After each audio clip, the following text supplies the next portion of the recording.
Bismillahirrahmanirrahim. Aldı bilen alemlerinin Rabbi Allah Subhanahu ve Teala'ga hamdu sana ve süyümlük Peygamberimiz Muhammed sallallahu aleyhi ve sellem'ge en güzel durut salamlarımızı yollagandayken, qadirli qarindoshlar, Tarixi Nazar programımızın 21. sanını anlaşanlarını kızgın karşı alamiz.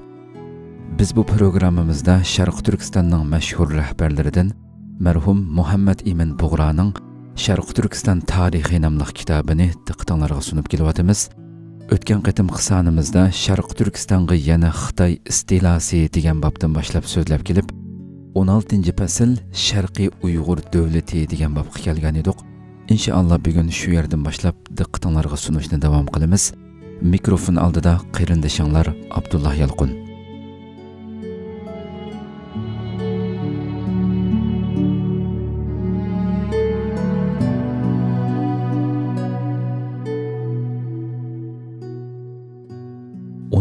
Fasl Sharqiy Uyg'ur davlati. Oldingi fasllardan birida so'zlab o'tganimizdek, bugungi Shimoliy Mo'g'ulistonda yashagan, davlat qurgan, Uyg'ur degan ism bilan tunilgan bir turk tarmoqini tarix kitoblarida Uyg'ur qabilasi deb ataydi. Bu bölümde bayon qilinadigan Uyg'ur davlati mana shu Uyg'urlarning milodiy 8-asrda qurgan yangi davlatidir. Biz bularni Sharqiy Uyg'urlar deb zikr qilamiz. Sharqiy Uyg'urlar Sharqi Turkiston tarixida muhim o'ringa ega. Sharqiy Uyg'urlar Hun davlati davrida Hunlarga tava bir xonliq bo'lib yashagan edi. Hun davlati yiqilgandan keyingi davrga oid ma'lumotimiz yo'q. Muallif bu yerda izohat berib, Orxun abidalarida bularni Un Uyg'urlar deb yozadi deganini tilga olgan. Köktürkler davrida ularning tavallikidagi eng kuchlik xonliq edi. Köktürk davlatining tunji qitim yiqilishi bilan Xitoy ishg'oliyati ostida qolgan, iltirish qolgan Köktürk davlatini qayta tirildirganda Sharqiy Uyg'urlar uningga tava bo'ldi. Qapagan qolgan vafot bo'lgandan keyin Sharqiy Uyg'urlar Qutlug' Köktürk davlatiga qarshi bosh ko'tarib chiqib, mustaqillik e'lon qildi va birdan tarix sahnasida o'tirg'a chiqdi. Hicri 226, miladi 840 yılı Sharqiy Uyg'urlar Bayqal ko'li atrofida o'ltiraqlashgan Basmil va O'tukan tog'laridagi bir qism Qarluq qatorliq boshqa turk qabilalarini o'ziga bo'ysundirgandan keyin o'zmish qog'onga qarshi urush e'lon qildi va bir qancha qatim ig'ir mag'lubiyatga uchratdi. Miladi 744-yili Sharqiy Uyg'urlar o'zmish qog'onni yo'qotib, Qutlug' Köktürk davlatini munqariz qildi. Qaraqurumni ishg'ol qilgan bo'lsa-mu, u joyni poytaxt qilmay, Urxun daryosining g'arbi tarafidagi Qara Balg'asun shahrini poytaxt qildi. Sharqiy Uyg'ur xoni Qag'an unvoni bilan ataldi. Hozirgi Mo'g'uliston va butun Sibiriyadagi turk qavmlarini qo'l ostiga kirgizdi. Shuning bilan g'arbda Oltoygacha, janubda Gansu va Shanshigacha bo'lgan turk yurtlarini o'z ichiga olgan keng zaminda Sharqiy Uyg'ur qog'onligi qurildi. Sharqiy Uyg'ur qog'onligining Xitoydagi o'nglik xon isyonini bostirganligini, Bögü qog'onning milodi 762 da Loyang shahrini ishg'ol qilganligini va bu vaziyat ostida boshqa turk davlatlari bilan siyosiy jihatda birlikka kelib, Xitoy davlatini bir birlashgan turk davlatlari himoyasi ostiga olganligi yuqorida so'zlab o'tildi. Miladi 765-yili Tibetliklar Xitoyga hujum qilib, Chang'anni muhosiraga olganda imperator Tang Sozong Bögü qog'ondan yordam talab qilgan. Qog'on darhol cho'ng bir qo'shin bilan yordamga kelib, Tibetliklarni qo'g'lab etdi. Sharqiy Uyg'urlar bu davlatni qurib chiqishdan burunmi xili yuksak madaniyatga ega edi. Orxun va Selinga daryo bo'ylarida intayin ko'rkamlik, avod va chiroyli shaharlari bor edi. Hun davlati davrida, Köktürklar davrida, boshqa Tangri Qutlug' va Qog'onliq davlatlari davrlarida butun moliya hisobot ishlari va davlatning kotiblik ishlari bu Sharqiy Uyg'urlarning qo'lida edi. O'g'izxon, ya'ni Meta Batur Tangriqutning vaziri Uyg'ur edi degan rivoyatlar xeyli mashhur. Sharqiy Uyg'urlar Köktürk davlatini yiqitib, qog'onliqni qo'lga olgandan keyin bulardagi madaniyat texmi tez yuksaldi. Moğoliston va Gansu tuzlanliklarida Sharqiy Uyg'urlarning shu chog'dagi ilm, madaniyat va sanoat asarlarining izlari nihoyatda ko'p uchraydi. Sharqiy Turkistonning sharqiy qismidagi tuproqlardan zamonimizda qezib chiqarilgan Sharqiy Uyg'urlarga oid asari atiqa asarlar kishini hayron qoldiradi. Bularni tövende bayon qilamiz.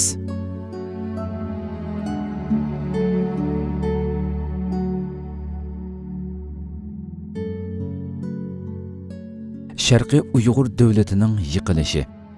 Sharqiy Uyg'ur davlatiga tava turk qavmlari pat-patli isyon chiqarib turadi. Bu isyonlarni bostirish uchun qag'alliqning muhim kuchini sarf qilishga majbur bo'ladi.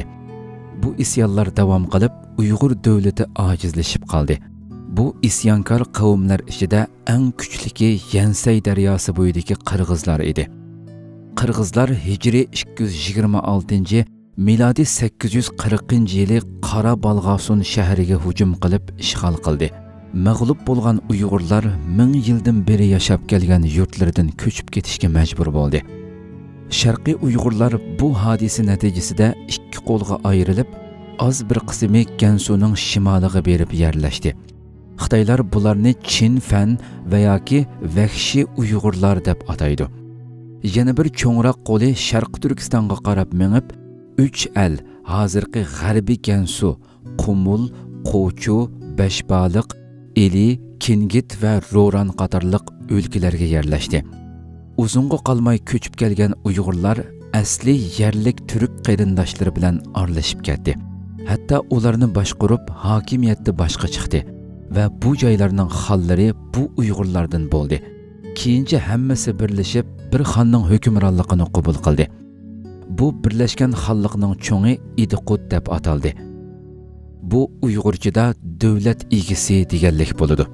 Idiqut davlatining Qaraxonlar davlati qurilguncha to'liq mustaqil bo'lib, ta'sir doirasini Kingit va Kuchog'icha kengaytganligi rivoyat qilindi. Sharqda Uvi hozirgi Liangzhou shahrining sharqidagi Wu arshi tig'igacha bo'lgan joylarni ishg'ol qildi. Undan 200 yil o'tgandan keyin Xitoy davlati bularni Saddichinning ichki qismidan surib chiqardi. Qaraxonlar davlati qurilgandan keyin Qaraxonlarga tava bo'lib, ichki ishlarida mustaqillikni saqlab qoldi. Qaraxonlarga tava bo'lgandan tortib, Uyg'urlar Bosh Argun, ya'ni Bosh Agim va Quruqtog'ning u tarafida yerlashgan va Quruqtog' tizmasini chegara qilib Sengir deb atagan. Sengir va yoki Sinir turkcha chegara deganlik bo'ladi. Bu ism hozirmi qo'llanildi. Qaraxonlar davrida Turpan, Qumul, Eli, Altay, Imil, G'arbiy Gansu va Kingit, ya'ni Qora shahar qatorliq joylar Uyg'ur yurti va xalqlari Uyg'urlar deb ataladi. Qaraxonlar islom dinini qabul qilgandan keyin Idiqut boshliq Uyg'urlar Qaraxonlarga qarshi isyon ko'tardi va o'ttirda nurg'un urushlar bo'ldi. Ammo oxirida Uyg'urlar yana Qaraxonlarga bo'ysundi. Lekin Uyg'urlar islom dinini qabul qilmadi. Uyg'urlarning ichki mustaqilligi hijriy 800 milodiy 1397-yilgacha davom qildi. Idiqut poytaxti dastlabda Quchu o'lkasining Quchu shahri edi. Bu shaharning xarobasi hozir xalq ichida Deqyanus shahri degan nom bilan mashhur.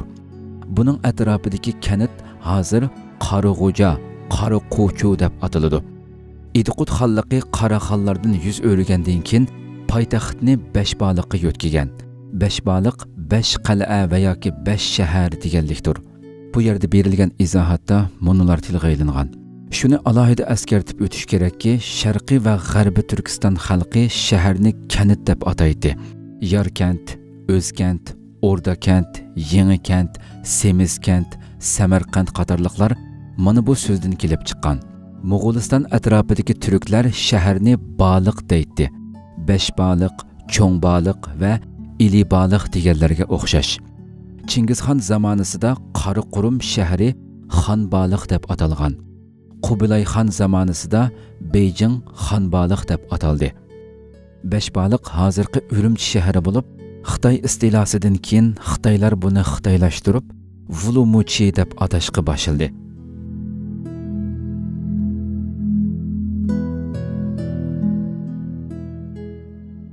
Sharqiy Uyg'urlarning dini. Qadimki zamanda Uyg'urlar Toyin dinida edi. Miladi 150-yili Sharq Turkistonda Budda dini rivoj topgandan keyin Sharq Turkistonlik Budda rohiblari Mo'g'ulistonga berib, u yerdagi Uyg'urlarni bu dinga kirgizgan. Shuningdan boshlab Sharqiy Uyg'ur xonlari va yurt kattalarining hammasi Budda diniga kirgan bo'lib, bu din Sharqiy Uyg'urlar orasida eng kuchli din edi. Sharqiy Uyg'ur qog'oni Bögü qog'on hijriy 145, miladi 762-yili Xitoyga berib, Loyang shahrini ishg'ol qilib, bir mezgil turgan chaqda Mani dinining rohiblaridan 4 kishi bilan tanishdi va bularni birga Qora Balg'asunga elib keldi. Bögü qog'on bu rohiblarning tashabbus qilishi bilan Mani diniga kirdi va bu dinning Uyg'urlar orasida tarqalishiga ko'p kuch chiqardi. Bugun Qora Balg'asunning xarobilari ostidan tepilgan Uyg'ur obidalari, yozma yodikorliklari bularni isbotlaydi. Sharqiy Uyg'urlar Sharq Turkistonga qaytib kelgandan keyin ularning orasida Mani dini bir oz rivoj topgan bo'lsa-mu, yanada Budda dini asosiy o'rinda edi. Sharq Turkistonliklar orasida Mani dini ancha rivoj topolmadi. Miladi 981-yili Sharq Turkistonda sayohat qilgan bir Xitoy sayyoh o'z xotirasida Idiqut poytaxti bo'lgan Quchu shahrida 50 Budda ibodatxonasi va bir Mani ibodatxonasi bor deb yozgan. Uyg'urlar orasida Mani dini bargan siri aziyib, keyinchi butunlay yo'qoldi. Budda dini hijriy 800, miladi 1397-yilgacha Turpan, Beshbaliqdagi Uyg'urlarning dini edi. Bu tarixdan keyin butun Uyg'urlar musulmon bo'ldi. Bularni Xizr Xo'jaxon babida tafsiliy bayon qilaman.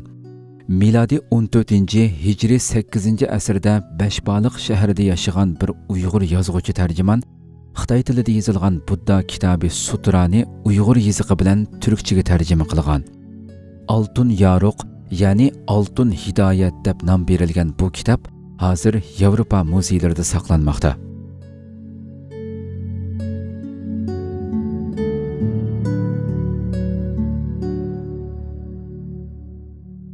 Sharqiy Uyg'urlarning madaniyati. Sharqiy Uyg'urlarning siyosiy mavqesi yolg'iz bir asrlik zaman bilan cheklanib qolgan va egallagan yerlari faqat hozirgi Mo'g'uliston va Sibiriyadan iborat turk yurtlarining ozroq bir qismi bo'lganlikdan, siyosiy e'tiboriy jihatdagi ahamiyati burunqi turk imperatorliklariga yetmasa-mu, madaniyat, ilm-fan va sanoat jihatda Sharqiy Uyg'urlarning martabasi Mo'g'uliston va Manjuriya o'lkalaridagi butun turk qavmlaridan ustun turadiganligi hozirgi asrimizda ilmiy tadqiqot va arxeologiyalik baholash natijasida isbotlanib, Uyg'ur madaniyati dunyo madaniyat tarixida muhim bir o'ringa ega deb tanilmoqda. Qora Balg'asun shahrining xarobilari ostidan va Mo'g'ulistonning har qaysi joylaridan qazib chiqarilgan kitobalar, yozma yodikorliklar va san'at asarlari nihoyat ko'p. Sharqiy Uyg'urlar yerlashgan sohalarda ko'pligan shahar va kanatlar qurib obod qildi. Vayron bo'lgan Beshbaliq shahrini Uyg'urlar yangidan bino qilib chiqdi. Shundaqla Beshbaliqning sharqida nihoyat cho'ng va chiroyli bir shahar bino qilib, uningga Cho'ngbaliq deb ot qo'ydi. Bu shahar hozirmi bor. Buni Xitoylar qadimgi shahar ma'nidagi Gouchang degan ism bilan ataydi. Undan boshqa Ilida Ilibaliq va Mingliq degan shaharlarni bino qildi. Bugungi Altay viloyatida Sumi Talas va Lob ko'li yaqinlarida O'shmi, Terim, Sulmi degan shaharlarni bu Uyg'urlar bino qilgan deb rivoyat qilindi. Demak, bularning bino qilgan va obod qilgan shahar kanatlari ko'p. Undan boshqa Dunhuang, Duxandan Liangzhougacha, Suzhou va Guangzhou atroflarida Uyg'urlar yasagan sepil va obod qilgan shaharning xarobilari 15 dan oshidi. Bu yerda berilgan izohatda G'arbiy Gansuda Uyg'urlar bino qilgan shaharlardan vayron bo'lmaganlari hozirmi bor. Xitoylar bu shaharlarning ismiga Xitoycha Uyg'ur degan ma'nodagi Qing degan so'zni qo'shib aytadi. Sharqiy Uyg'urlarning me'morlik san'atida imoratlarni nihoyat mustahkam va ko'rkam puxta yasash mahorati alohida ko'rinib turadi. Shahar atrofini cho'ridab egizligi 20 qeri, kengligi 5 qeri tam sepil bor edi. qadimki uzunluq o'lchimi 1 qeyri 4 qeyrich, 10 qeyri 1 tanap. Shuning uchun Uyg'urlarning bino qilgan shahar imoratlari, sepillari va tom to'rislari bugungacha saqlanib, Uyg'urlarning madaniyatini dunyoga namoyon qilmoqda. Hozir Turpandagi xarobiylar va mavjud bo'lgan imoratlarning to'laroqi mani ibodatxonalaridir. Shundaqla Budda va mani dillariga mansub afsonalarni tasvirlaydigan rasmlar, hukmdorlar va rohiblarning suratlaridan iborat tomg'i sizilgan rasmlar, har xil turk ilifbasi bilan yozilgan yozma yodikorliklar, kitobalardan iborat. Turpandan hozirgi asrimizda Germaniyalik, Shveysariyalik va ingliz sayohatchi olimlar tarafidan ko'p sonda taxta putuklar, ya'ni xat uyib yozilgan taxtalar, intayin nafis yipak to'qilma raxlar va har xil zinnat buyumlari qatorliqlar kashf qilindi. Bulardan bir qismini bu sayohatchilar o'z yurtlariga elib ketib, muzeylarda qo'ygan bo'lsa-mu, yana to'laroqi o'z yerida turmoqda. Yana Quchuning shimolida Murtuq degan joydagi ibodatxonada Buddaning butun hayotini tasvirlab tomg'i sizilgan rasmlar bor. Bezaklikdagi ibodatxonada ustuliq bilan sizilgan rangli rasmlar bor. Qari shaharga yaqin joyda bir Uyg'ur ibodatxonasidan Buddaning rasmlari tepildi. Duxan, ya'ni Dunhuangdan 8 mil sharqi janubda bir tog'dek gami shaklda uyib yasalgan 4 ibodatxona bo'lib, bular bir-birlaridan 500 qeyri uzoqlikqa joylashgan. Bu yerdan har xil haykallar, mujassimlar, kitobxona va tamoman Uyg'ur madaniyatiga oid tarixiy asarlar tepildi. Anshi shahrining 24 mil janubida bir tog'dagi gamida Uyg'urlarga oid bo'lgan nurg'un asar o'tirg'a chiqdi. Bularning ichida yovchilar va to'palarga oid asarlar ko'p. Bu gamini Xitoylar Uyg'ur gamisi deb ataydi. Bu joylardan tepilgan Uyg'urlarga oid asarlar ichida muhimlari minglarcha diniy va afsonaviy kitoblar va bir qancha yog'och matbaa taxtasi va matbaaga kerakli saramjonlar bo'lib, bu yog'och matbaada xatlar Uyg'ur harflari bilan yog'och taxtaga uyulgan va bu taxtalarni harakatlanadigan chaqaga va puzi orasiga yerlashtirilgan bu yog'och matbaalarda kitoblar besilgan. Bularga qaraganda u chaqlarda Xitoylarda bo'lgan matbaachilik san'ati Uyg'urlarda bor edi.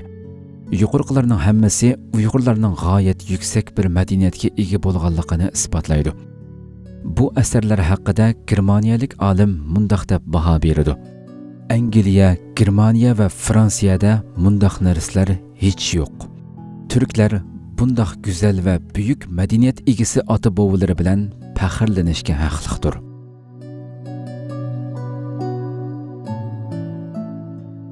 Qadrli qarindoshlar, shunday qilib vaqt e'tibori bilan Tarixga nazar programmamizning 21-sonini mush yerda oyoqlashtiramiz. Inshaalloh oldimizdagi sonimizda Uyg'ur elifbasi degan bobdan boshlab diqqatingizga sunishni davomlashtiramiz. Ijobatli duolaringlarda muallifga, shundaqla bu kitobning ro'yobga chiqishi uchun ajr singdirgan har bir kishiga, shundaqla bizlarga ham duo qilishni unutmaysizlar. Allah ömür berse aldığımızdaki sandı görüşkice aman bolğaysızlar. Esselamu aleyküm ve rahmetullahi teala ve berekatuhu.